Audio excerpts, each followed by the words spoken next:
신앙 고백 우리 하겠습니다. 나는 전능하신 아버지 하나님 천지의 창조주를 믿습니다. 나는 그의 유일하신 아들 우리 주 예수 그리스도를 믿습니다. 그는 성령으로 잉태되어 동정녀 마리아에게서 나시고 본디오 빌라도에게 고난을 받아 십자가에 못 박혀 죽으시고 장사된 지 사흘 만에 죽은 자 가운데서 다시 살아나셨으며 하늘에 오르시어 전능하신 아버지 하나님 우편에 앉아 계시다가 거기로부터 살아있는 자와 죽은 자를 심판하러 오십니다. 나는 성령을 믿으며 거룩한 공교회와 성도의 교제와 죄를 용서받는 것과 몸의 부활과 영생을 믿습니다. 아멘. 453장 부르시죠.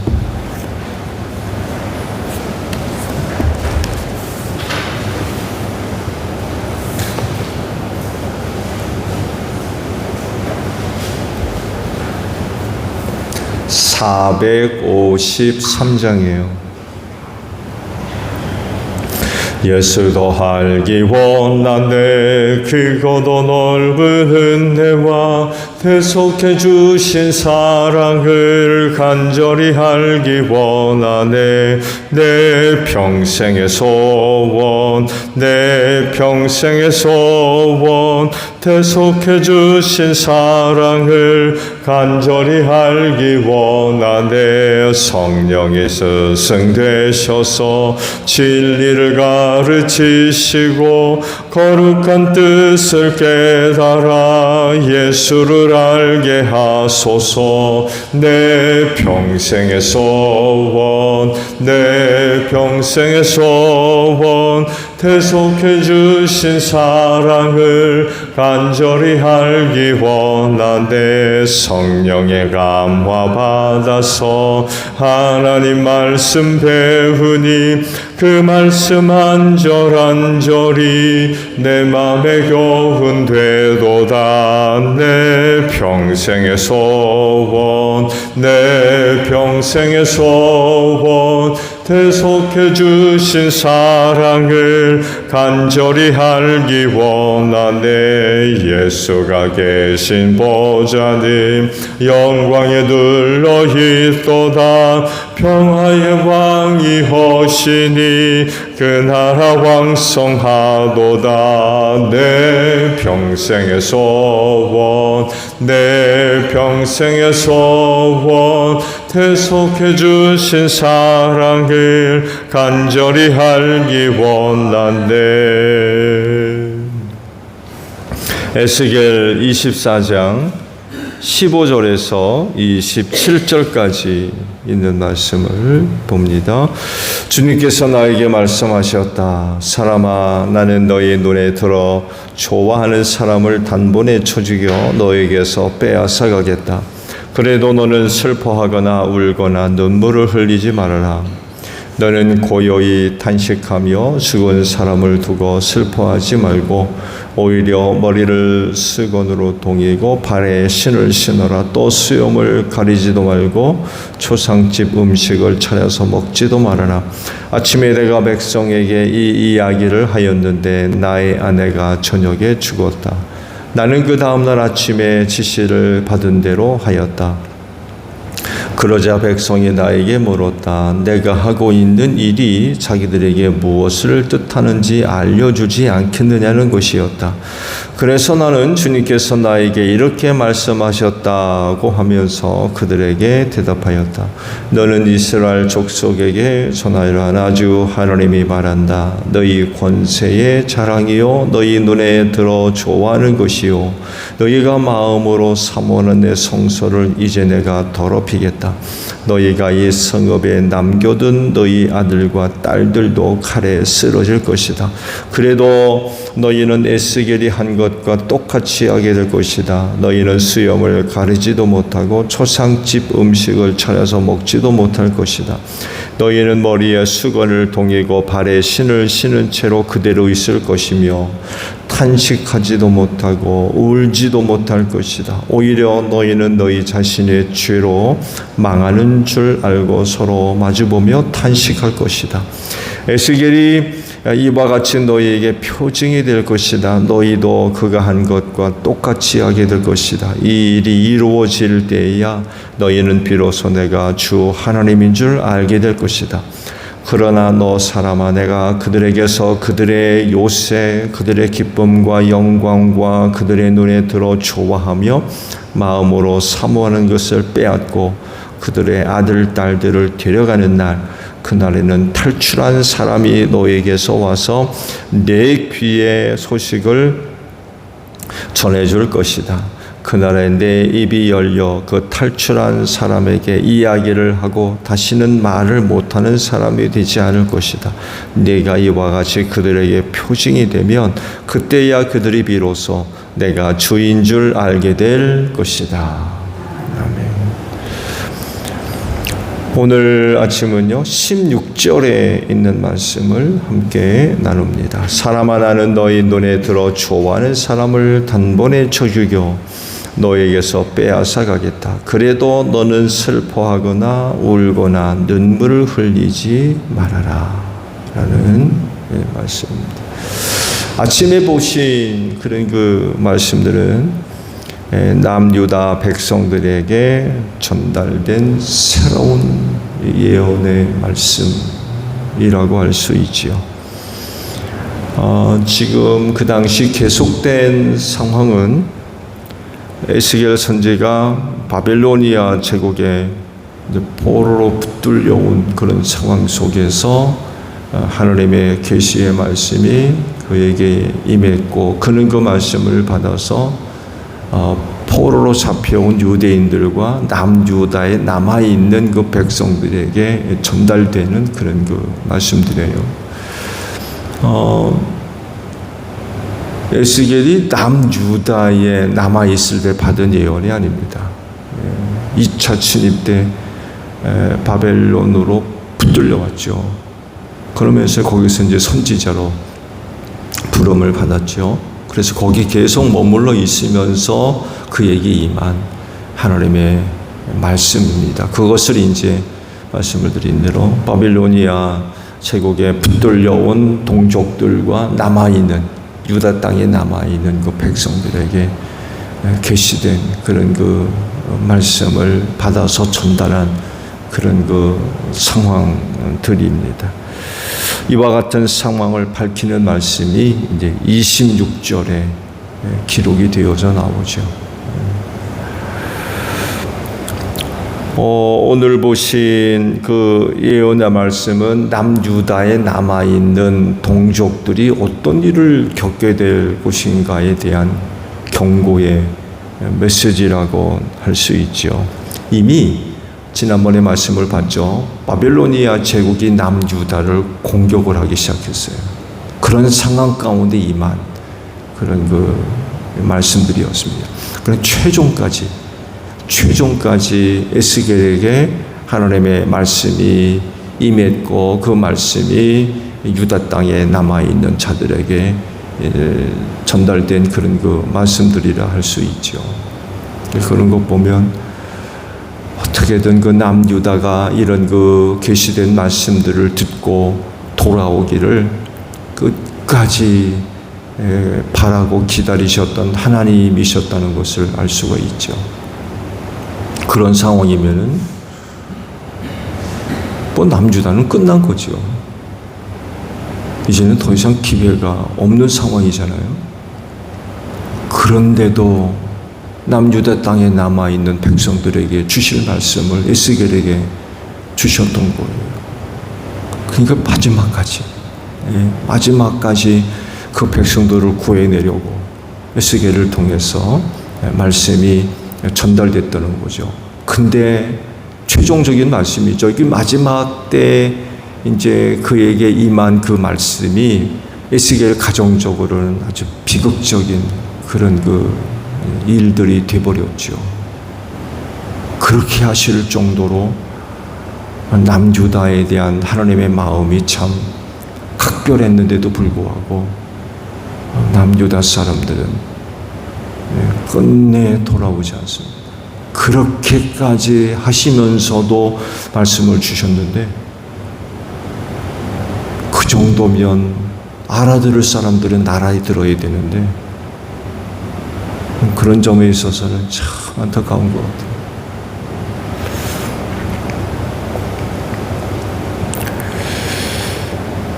남유다가 이제 무슨 일을 겪게 될 것인지를 알려주시는 최종적인 그런 그 방법을 하나님께서 동원하시죠. 에스겔의 아내를 죽이십니다. 굉장히 놀라운 일이 벌어졌어요. 에스겔의 아내를 죽이시면서까지 백성들에게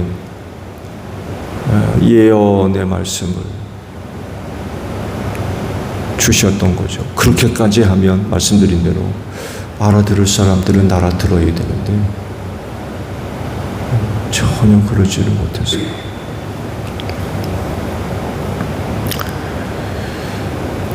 그의 아내가 그 일에 표징으로 쓰임을 받았던 거죠. 에스겔의 아내를 죽이셨는데 왜 죽였느냐? 표징으로 쓰시려고. 남유다가 무슨 일을 겪게 될지 표징으로 쓰시려고 선지자의 아내를 데려가셨어요. 그러면서 에스겔한테는 그런 말씀하죠. 내 아내가 죽음으로 인하여서 슬퍼하는 어떤 모습도 보이지 말아라.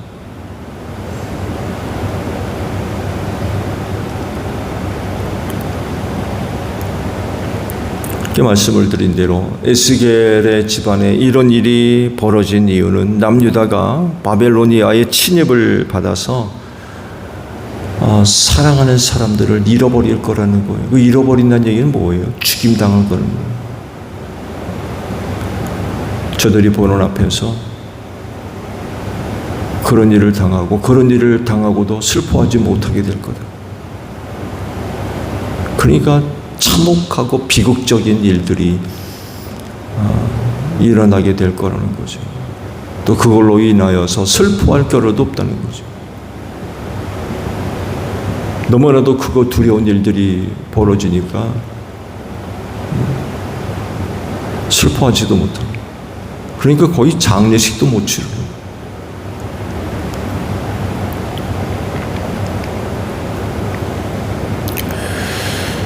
그런 일을 너희가 당할 것이다 라고 하는 예표를 에스겔 집안을 통해서 알려주신 거죠.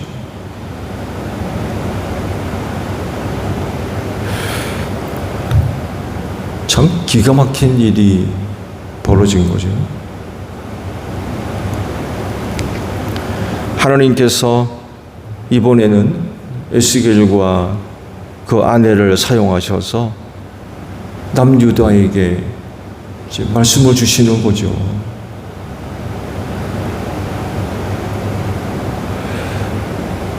근데 이제 그 일이 에스겔 개인적으로 본다면은 참 비극적인 일이죠.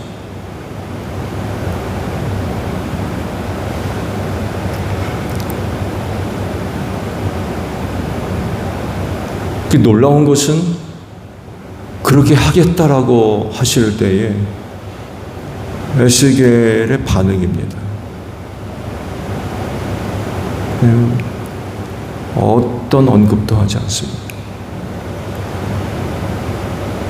받아들이는 거죠.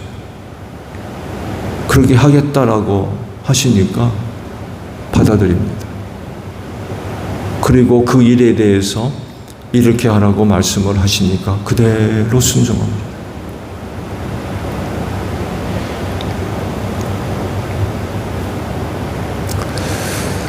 세상적 가치나 인간적인 기준으로 좀 하나님이 하시는 일들을 들여다본다 그러면 참 납득할 수 없는 일이죠. 받아들일 수 없는.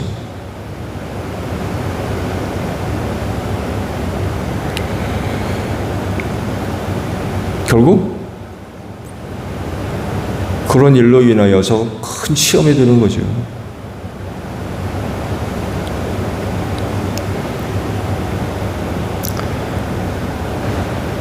그러나 그럼에도 불구하고 하나님께서 그렇게 하시겠다라고 하실 때에 그거를 이해하고 받아들일 수 있는 건 하나밖에 없는 것 같아요. 그게 어떻게 인간적으로 이해를 합니까?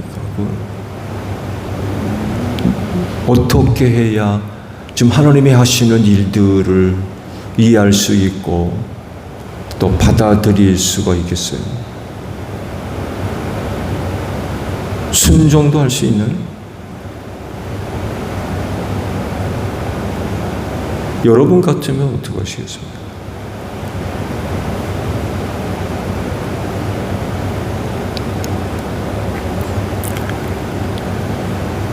그럼에도 불구하고 그렇게 하시겠다라고 하는 하나님의 뜻에 순종하고 받아들일 수 있는 조건은 하나밖에 없습니다. 믿음밖에 없어요. 하나님을 믿는 믿음이 아니면 그건 받아들일 수가 없는 거죠. 그와 관련된 행동 못하죠.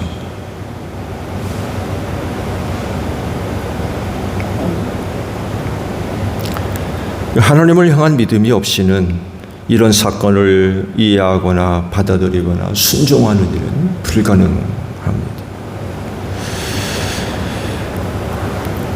그런 방법으로 혹은 그런 내용으로 남유다에게 메시지를 주시고자 하신다고 하면 선지자로서 그걸 어떻게 이해를 하고 받아들일 거냐.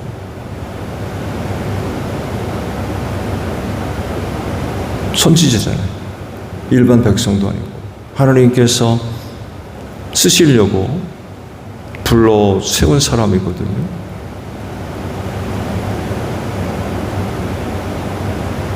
그 하나님께 선지자로서 어떤 반응을 보여야 될 것이냐 라고 할 때 순종할 수밖에 없죠. 다른 사람도 아닌 선지자라고 하면 순종밖에 없죠. 근데 이제 이 순종을 요구하는 그 강도가 너무 센 거예요. 아내를 데려가시겠다는데 멀쩡한 아내를 그날 아침에 이와 같은 하나님의 메시지가 이야기되어지고 그날 저녁에 죽었대요. 멀쩡하던 아내가.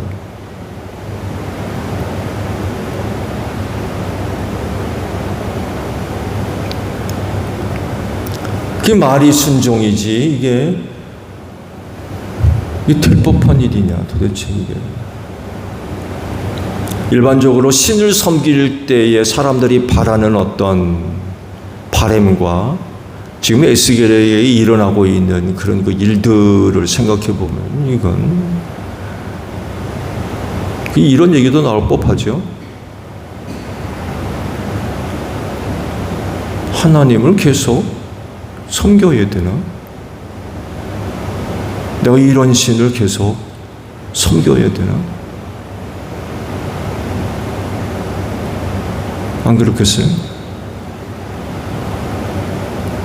적어도 신을 섬긴다면 잘 돼야지. 멀쩡한 아내가 죽어야 된다고 그러니 이런 신을 섬겨야 되겠습니까?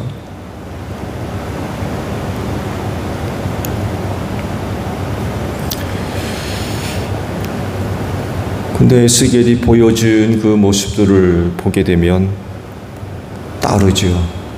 하나님이 그렇게 하시겠다 하실 때 따릅니다. 한 번도 이의 제기하지 않습니다. 왜라는 질문도 하지 않습니다. 설명해 달라는 이런 어떤 말도 하지 않습니다. 대단한 사람인 것 같아요. 한 번쯤 물어볼 만도 하지 않겠어요?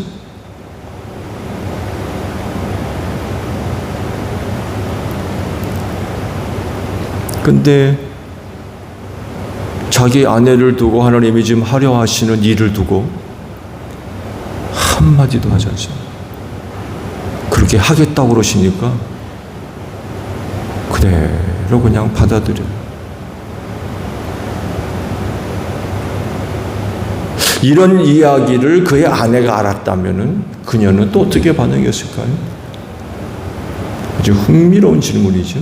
지금 에스겔의 반응만 성경에 기록되어 있는데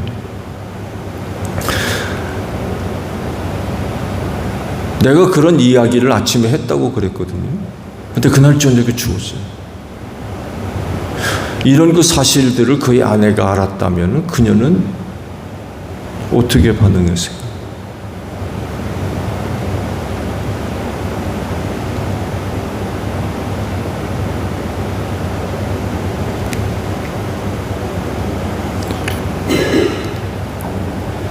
그 일에 대한 에스겔의 반응에 대한 것만 지금 말씀하고 있기에 에스겔에 관한 것만 지금 이야기되고 있는데 이 말씀을 드린 대로 참 대단한 사람인 것 같아요. 그런 그의 모습이 결국 이야기하는 것은 하나죠. 하나님께 대한 그의 믿음을 이야기하는 것 같아요.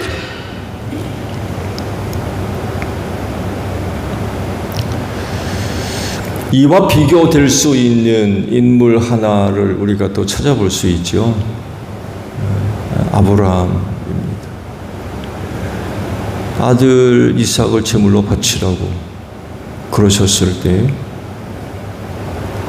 거절하지 않죠. 그렇게 하려고 합니다. 하나님께서 마지막 순간까지 보고 계세요. 어떻게 하나? 아마 내버려뒀다면 이삭이 아무 제물로 바쳐졌을 거예요.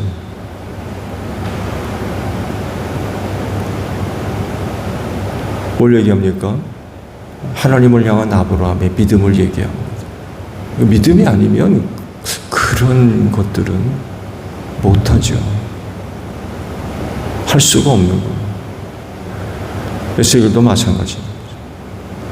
자기 아내를 죽이겠다고, 죽이는 이유는 이런 거라고 말씀을 하시고 너는 그 죽음 앞에 슬퍼하지도 말라고, 장례식 음식도 차려 먹지 말라고. 근데 그대로 하거든요. 믿음을 얘기하는 거예요. 정말 큰 믿음이죠. 정말 큰 믿음.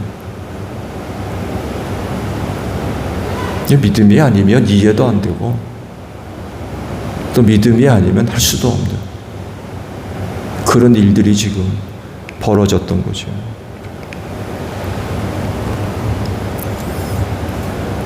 에스겔 선지자지만 감당할 만한 믿음이 없다고 하면 난리가 났을 겁니다.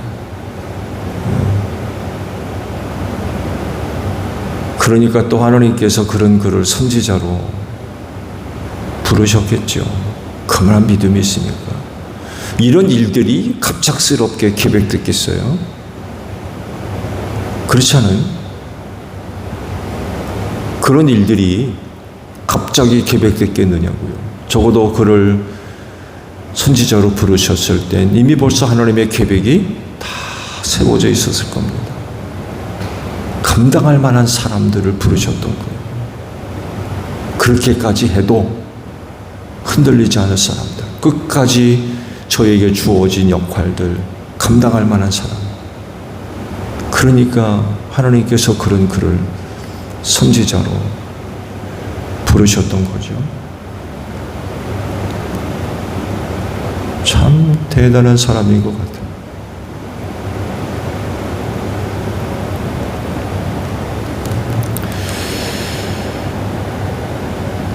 말씀을 드린 대로 하나님께서 하시는 그 일들에 대해서 한 번도 이의를 제기하지 않습니다.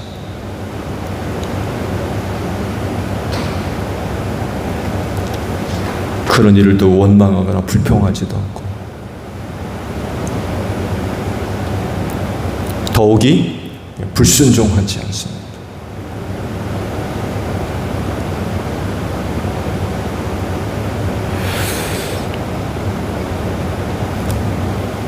세상적이고 인간적인 기준으로 본다고 하면 이건 뭐 정말 이해할 수 없는 그런 일이지요. 그래서 실제로 많은 사람들이 이런 일은 아니지만 이와 유사한 이런 일들이 조금이라도 벌어지면 난리 납니다. 믿느니 뭐 많으니 그러고, 뭐 가느니 많으니 그러고, 원망하고 불평하는 건 말할 것도 없고.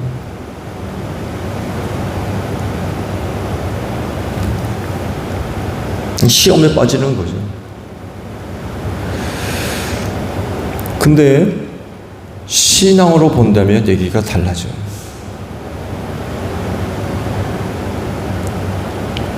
믿음으로 하나님이 하시는 일을 바라보면 달라지는 거예요. 왜냐하면 무엇이 됐든지 하나님의 뜻이 실현되어져야 되기 때문에 그래요.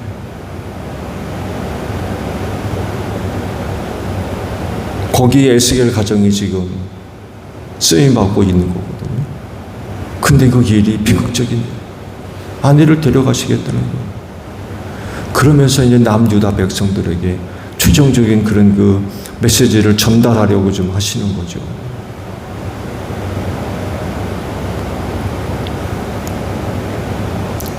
이런 것들을 받아들이고 그런 일들에 대해서 이해할 수 있고 순종할 수 있는 건 이건 정말 믿음이 아니면 이건 감당할 수가 없는 거죠.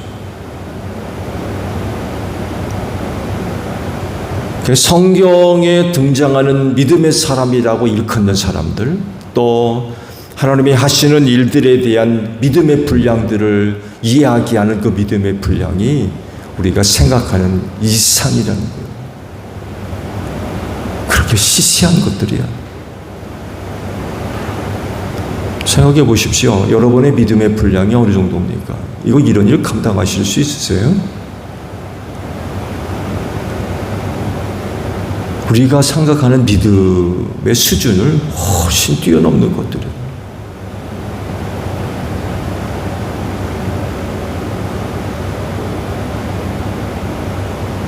오늘 이런 일들이 여러분 안에서 일어난다고 생각해 보세요. 다음 주일날 교회 오시겠어요?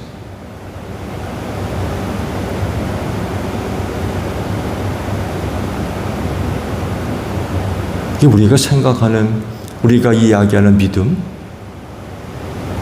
그 이상이라는 거예요.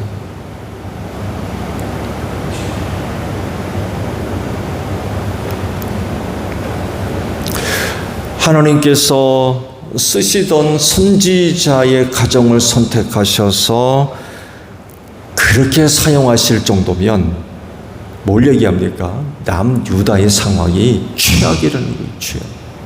그렇게까지 하면서 그들에게 말씀을 주시려고 그럽니다. 왜?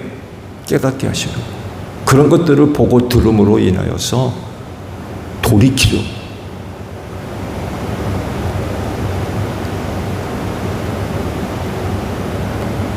하나님이 그렇게까지 하면서 그 백성들에게 그런 그 말씀을 주셨다는 얘기는 그 백성들이 돌아오기를 얼마나 간절히 바라고 계시는가를 단적으로 알 수 있는 거예요.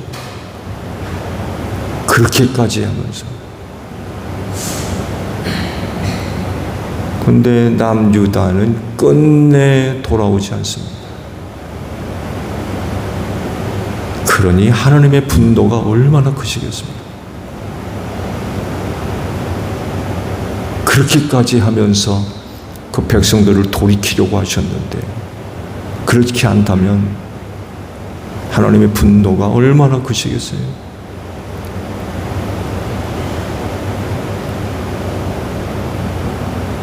사랑하는 종 선지자 엘리사의 가정, 에스겔의 가정에 멀쩡하던 아내를 죽이시면서까지 그 백성들에게 말씀을 주시는데도 안 돌아온다?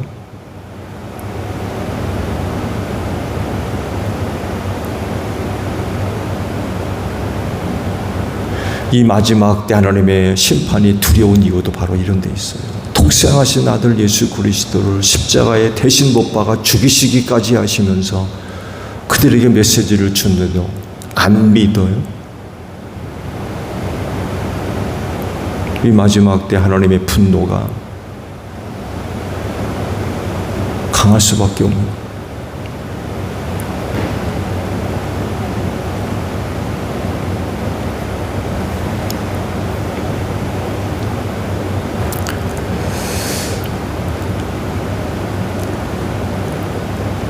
하나님께서 당신의 뜻을 실현해 가시는 데 있어서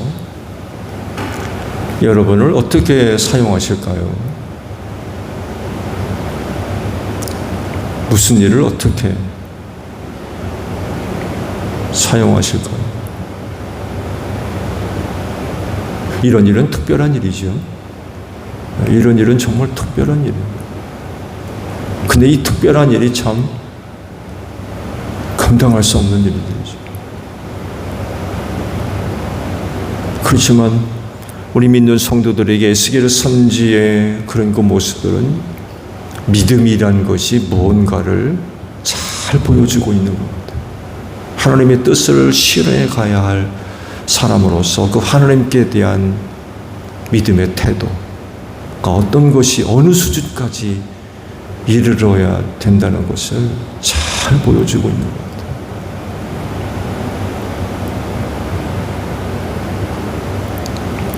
다른 사람들도 아닌 하나님을 섬기는 사람들이요, 또 예수로 말미암아 그분의 자녀들이 된 사람들이라고 한다면 그 하나님을 향한 믿음의 수준은 달라야 되겠죠. 네, 달라야 될 겁니다.